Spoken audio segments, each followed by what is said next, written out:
C'est peut-être au niveau du service technique, mais ça ne va pas tarder. Hein. Peut-être qu'on peut démarrer avec la tribune de ce côté avant que tout rentre dans l'ordre. Tout rentre dans l'ordre. Et parfois, tout rentre dans le désordre. Tout rentre dans le désordre. Vous savez, bon, je n'ai pas envie d'utiliser la célèbre envolée de Thierno Biraïm. Il faut éviter la chienlit. Le désordre est toléré. Mais la chienlit, ce n'est pas autorisé, ce n'est pas toléré. Ah oui, parce que c'est l'extrême de l'extrémité. Vraiment, là où tout dépasse l'entendement. L'entendement. Alors, bonjour à Lala Aïcha Fall, une femme que j'admire beaucoup parce que nous partageons le même plaisir, c'est-à-dire réfléchir. C'est vrai que vivre, c'est apprendre à mourir. Et philosopher, c'est apprendre à vivre. Et vivre, c'est apprendre à mourir. D'où l'intérêt pour nous de dire connais-toi toi-même. Alors, si à ce niveau, on peut avoir le journal Tribune déjà, qui essaye d'expliquer un peu Maître Malick Sall, aujourd'hui quand même, qui est un homme politique. Maître Malick Sall aurait dû être maire de Ogo. Bon, du côté de Ogo aussi, bon voilà, Ogo. Ogo, c'est une localité dans le Fouta. Le Fouta Toro, parce que le Fouta Djalon, c'est ailleurs. Il y a aussi le Massina et le Sokoto. C'est ce qu'on appelle l'Empire un peu. Là, je suis aussi dans l'histoire géographiquement parlant. Voilà. Donc, je ne sais pas si je peux avoir le journal Tribune de ce côté. Le journal Tribune, Mme Sidi, s'il vous plaît. Parce que vraiment... Il arrive. Ah, le journal Tribune arrive, d'accord. Donc, on va retenir ça. Il y aura Tribune et l'actualité gravite un peu autour de cette histoire-là. Le commandement territorial qui réagit parce que la loi est là pour tout le monde. Hein. La loi est là pour tout le monde. J'aime bien cette belle envolée. Quand vous avez des gros bras, des gorilles, c'est l'expression, c'est des gorilles qui sont du côté du pouvoir, on dit que c'est des nervis. Quand ils sont du côté de l'opposition, on dit que non, c'est la sécurité. Vous voyez un peu, parfois aussi, ça dépend de ce qu'on peut percevoir et dans quel camp nous sommes. Voilà. Et nous sommes là par rapport à la tribune. Retrait de la compétition électorale, la vérité sur le contentieux qui a fait reculer le ministre de la Justice. En réalité, l'histoire politique du Sénégal retient que les ministres de la Justice n'ont jamais postulé à des postes. Ne sont jamais allés aux élections. Ça, c'est l'histoire. Les ministres de la Justice, même Sidiki Kaba, le Dougoutigui, quand il était ministre de la Justice, il n'a même pas pensé à ça. Et c'est de même, donc lui, il ne pouvait pas faire l'exception à la règle. Donc allez-y comprendre, parce que le ministre de la Justice, c'est quand même quelque chose. Alors, la chose importante aujourd'hui que nous livre Tribune gravite autour de quoi? Eh bien, autour un peu des recommandations de Serigne Babacar Sy Mansour. Aujourd'hui, les lieux de culte. Hein, les lieux de culte sont ouverts, c'est-à-dire du côté de Tivaouane. Vous avez aussi la liberté provisoire pour Simon, mais Kilifeu reste en prison. Tantôt, vous avez parlé d'attaque à Sandiara. Et là, on nous dit qu'un bandit a été tué lors des échanges de coups de feu. Un bandit a été bel et bien tué d'après Tribune. Alors, est-ce que je peux avoir Vox Populi? Parce que Vox Populi nous dit un peu... nous donne un peu des informations par rapport à l'activité. Voilà. Alors, Vox Populi, s'il vous plaît. C'est assez compliqué de travailler comme ça, mais on va s'y plier. Alors, à la une de Vox Populi, on peut lire Antoine Diome, encense gouverneur, préfet et sous-préfet. Encense gouverneur, préfet et sous-préfet. Et aujourd'hui, le commandement territorial va faire des recours. Le commandement territorial. Ah oui, la loi est là pour tout le monde. Vous avez le préfet de Kaolack qui s'indigne après les attaques des opposants. Le préfet de Kaolack s'indigne après les attaques des opposants. Et il a fait une grande déclaration quand même à lire dans Vox Pop. Et puis Vox Pop reparle de ces annonces du ministre du Commerce. Une annonce relative, bien entendu, au coût du loyer. Et là, on peut lire les mesures fortes de la réunion sur le loyer. Bon, est-ce que ce sera encore un autre coup d'épée dans l'eau? Quoi qu'il en soit, il y a une loi. La loi est là. Et comme on dit, la loi est dure, mais c'est la loi. Dura lex, sed lex. Mais malheureusement, cette loi n'a jamais été respectée ni appliquée. Parce que peut-être c'est un domaine qui dépasse clairement l'État. Et si on a Sud Quotidien sur ce sujet qui intéresse tout le monde, bien entendu, hein, sur ce sujet qui intéresse tout le monde, le sujet autour du loyer, ça intéresse tout le monde. Sud Quotidien, on se rend compte que finalement, on veut prendre les enfants, tous les enfants du bon Dieu pour des canards sauvages. Et Sud Quotidien ce matin essaye d'évoquer un peu ce point important par rapport aux mesures annoncées sur le loyer. Sud Quotidien, s'il vous plaît, Mme Sidi. Si on peut avoir Sud Quotidien. Alors voilà, donc on peut essayer de chercher Sud Quotidien. Voilà, Sud Quotidien, SUD. L'État avoue son échec. Sud Quotidien, c'est le quotidien que vous avez avec Mambaye. L'État avoue son échec. Voilà. Voilà. Bon, Mme Sidi qui a peut-être besoin d'un petit café là. Application de la loi sur la baisse du loyer.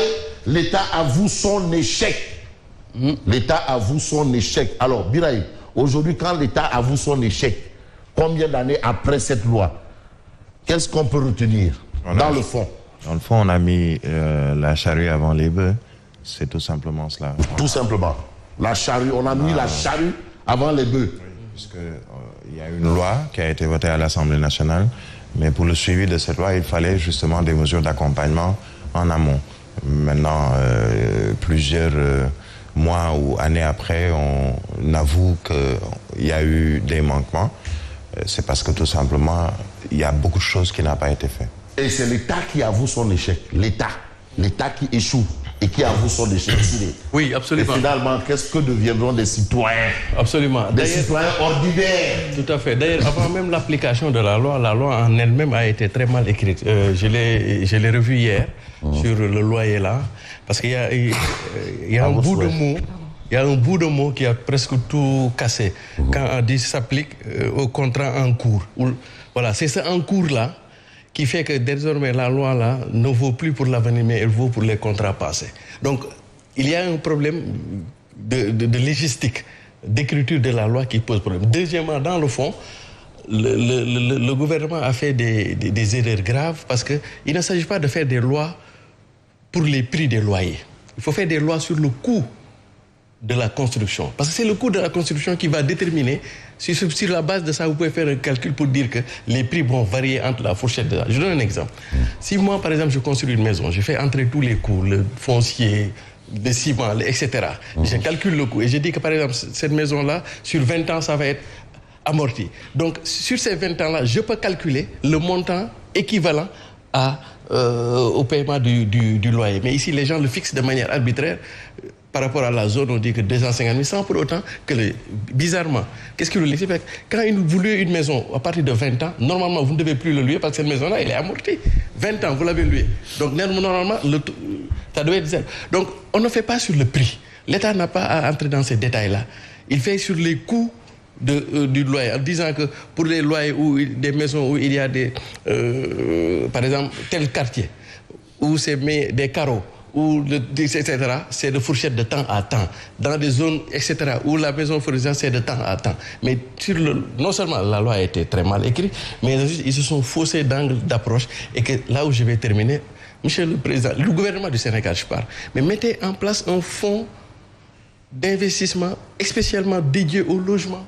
Vous pourrez prendre toutes les ressources naturelles dont on exporte ici. Vous créez une redevance entre 2 et 5%. Vous mettez en place un fonds d'investissement. D'où ça, là, le budget.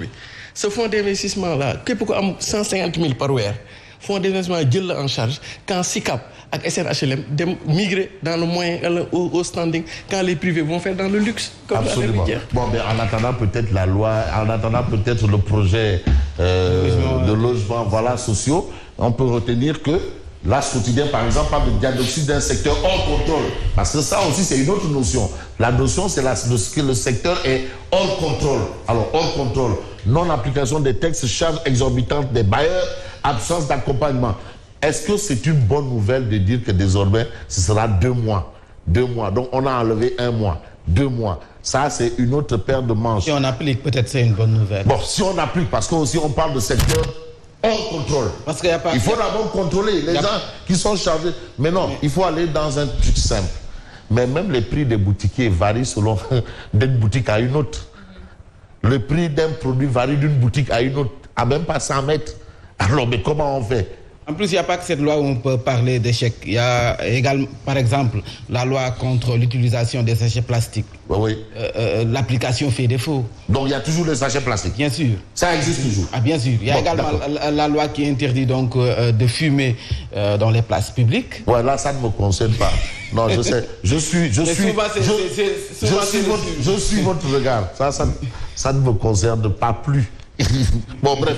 Alors, donc, il y a un peu ce débat autour du loyer, mais on peut s'intéresser à un journal, je ne sais pas, Mme Sidi, si on peut me proposer un journal, parce que je n'ai pas une vue sur la mer. Voilà, l'Observateur, élection du 23 janvier 2022, les locales en cassation, veillées au sein de l'administration territoriale. Vous avez les préfets de Pikine, Kaolack et Vélingara qui parlent. Et on vous dit que l'agent judiciaire de l'État, qui est bien entendu Maître Moussa Bokar Thiam, qui est maire quelque part, et qui est même reconduit pour redevenir maire, sera bientôt saisi justement par rapport à ceux qui tentent d'initier, bien entendu, le journal, le commandement territorial. On passe à l'évidence.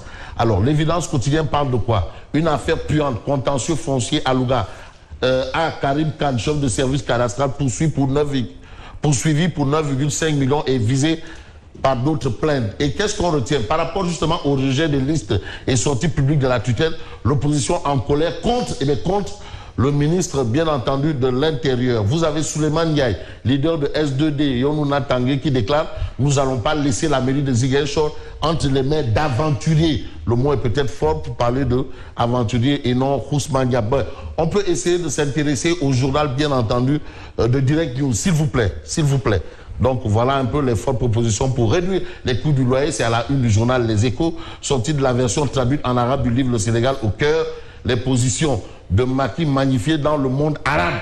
Le Sénégal au cœur, vous avez le bouquin ici. Vous avez Souleymane Juda, un influent et célèbre chroniqueur égyptien subjugué par le livre. Alors, on peut passer au journal Direct News, s'il vous plaît. Alors, Direct News nous parle de Covid-19 Tivaouane. Serigne Babacar Sy Mansour déconfine les mosquées et exhorte les fidèles à la vaccination. C'est ça un peu l'actualité autour justement de la sortie du calife général des Tidianes. Et puis, contre la cherté du loyer, le gouvernement vers la mise en place d'un observatoire. Peut-être que l'observatoire viendra peut-être jouer ce rôle que soulignait tantôt Siré. Mais vous avez local 2022, ambition pour le conseil départemental, relation avec les responsables de Kaolack, réalisation Pape Mademba Biteye dit tout. Pape Mademba Biteye dit tout. Ça, c'est le Borom Crème, Kaolack pour la relance sur les rampes de l'émergence. C'était d'abord Kaolack pour la réélection de Macky et c'est devenu sur les rampes de l'émergence. Alors, ce que le président Macky Sall a fait en termes de réalisation, personne ne l'a fait depuis 1960, ça, ce sont ses propos.